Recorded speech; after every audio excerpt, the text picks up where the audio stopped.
The California sunlight poured through the tall glass windows of the studio stage, but the atmosphere inside felt colder than ice as the smug veteran of late-night television prepared to dismantle yet another guest, completely unaware that he was about to face a total deconstruction of his own media narrative. Bill Maher sat back in his oversized leather chair, projecting an aura of absolute condescension.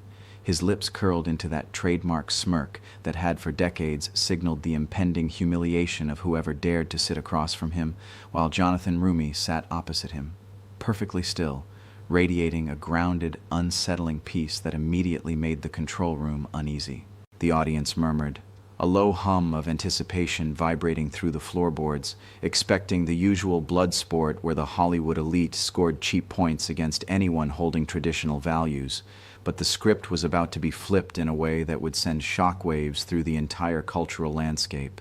Maher leaned forward, shuffling his cue cards with an air of dismissive arrogance, ready to launch his first calculated strike, a deeply patronizing question designed to paint Roumie and his massive audience as intellectually inferior, brainwashed relics of a bygone era. The words left Maher's mouth dripping with sarcasm, an initial insult wrapped in a joke that was meant to elicit roaring laughter from the studio crowd, but instead the joke landed with a sickening thud, swallowed by a heavy, suffocating silence. Roumie did not flinch. He did not scramble to defend himself, and he did not rise to the bait. Instead, he weaponized the silence, letting the sheer disrespect of the question hang in the air for an agonizingly long time. A masterclass in psychological dominance that forced Maher to shift uncomfortably in his seat. The hot mic caught the subtle, erratic hitch in Maher's breathing as the seconds ticked by, the host's eyes darting momentarily to the cameras as the power dynamic in the room fundamentally shifted before a single word of rebuttal had even been spoken. When Roumie finally opened his mouth, his voice was not raised, it was not angry, but it carried a lethal, calm authority that struck like a physical blow to the chest, dismantling the premise of Maher's attack with surgical precision. He began by addressing the underlying arrogance of the media apparatus, pointing out the transparent tactics used by hosts who rely on strawman exaggerations rather than engaging with actual substance, and with every softly spoken sentence, a nuclear payload of truth was detonated right in the center of the soundstage. The visceral crowd reactions began to shift, the initial murmurs of the typical Hollywood sycophants morphing into audible gasps and spontaneous, scattered applause from crew members and audience members who recognized the raw authenticity of Roumie's words. Maher's escalating panic became entirely visible, the veteran broadcaster scrambling to interrupt, tossing out rapid-fire deflections and attempting to steer the conversation back to his comfortable talking points. But Roumie simply held up a single hand, an effortless gesture of dominance that completely shut down the host's frantic interjections. The contrast was absolutely staggering, displaying the frantic, erratic behavior of a media titan losing his grip on the narrative against the calm, unwavering posture of an underdog who refused to be bullied, or boxed into a caricature.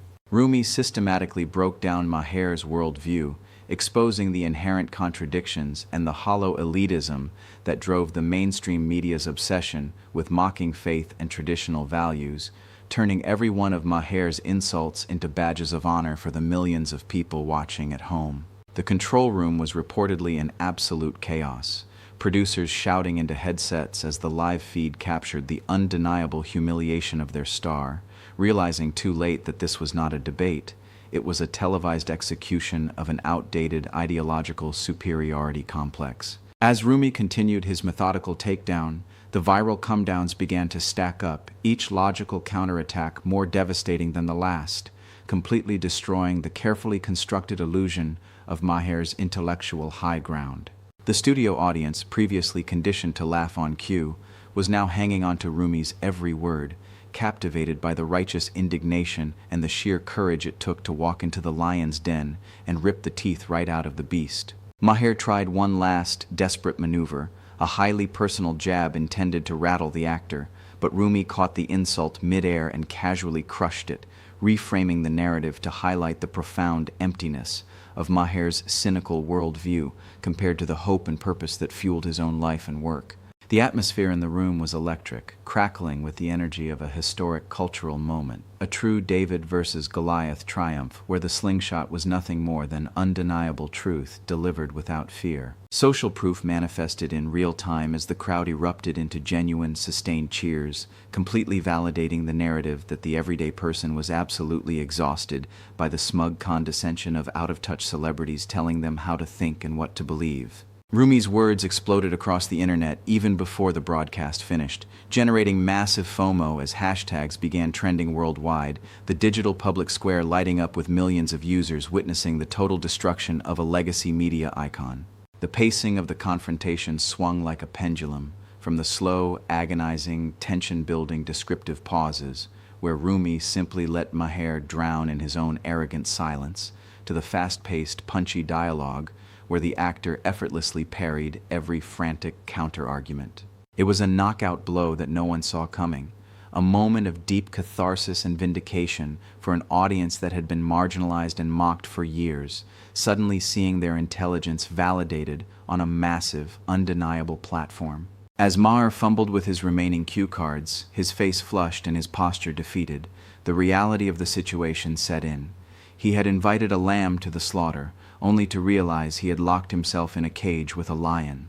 The ratings for the segment would inevitably skyrocket, not because Maher had delivered his usual biting satire, but because the world was flocking to see the exact moment a cultural giant was brought to his knees by a man who simply refused to play the game by the elite's rigged rules. In the final climactic moments of the exchange, as the studio lights seemed to bear down on Maher's sweating brow, Roumie leaned in slightly, delivering his ultimate mic drop statement, a quiet but earth-shattering declaration about choosing to be truly awake to reality rather than being brainwashed by a cynical, decaying media machine. The words hung in the air, a final, definitive period on a masterclass of a debate that ended the confrontation entirely, leaving Maher speechless, staring blankly as the audience erupted into a deafening roar of approval that shook the very foundations of the set.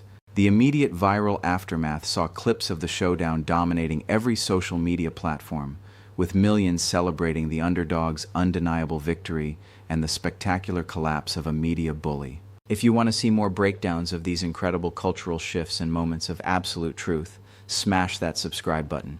Don't forget to like this video and drop a comment below letting me know whose side you're on or what other iconic political confrontations you want us to cover next. The crowd erupted. Explosive applause, whistles, chants. Even some liberals in the audience smirked, shaking their heads as if to say, "Yeah, he got him." Maher blinked hard, looking away from Jonathan as he fumbled with his cue cards. He tried to speak, opened his mouth, closed it, tried again, but the noise drowned him out completely, and the camera didn't cut away. Producers knew better. Jonathan wasn't celebrating. He simply stepped back, letting the audience say what he didn't need to. The chant grew louder. "Jonathan, Jonathan, Jonathan." Maher finally raised his hands, signaling he had something to say. But the moderator shook his head gently, a rare moment of pity. "Mr. Maher, I think the audience has spoken." Maher's face darkened, humiliation settling over him like a heavy coat. "And Jonathan," he turned to the crowd, lifted his chin, and delivered one final line. The line that would break the internet by sunrise. "I wasn't brainwashed, Mr. Maher. I was awake, and that's why you lost tonight." The studio detonated. Producers scrambled. Clips were already being uploaded. Hashtags were forming before the credits even rolled. And to Bill Maher, he had nothing left because Jonathan didn't just clap back. He ended the debate. If you enjoyed diving into this dramatic exchange and want to see more content that breaks down the biggest debates in politics, faith, and culture, do me a huge favor. Smash that subscribe button. Don't forget to like this video and drop a comment below letting me know whose side you're on or what other iconic political confrontations you want us to cover next. Thanks for watching, and I'll catch you in the next video.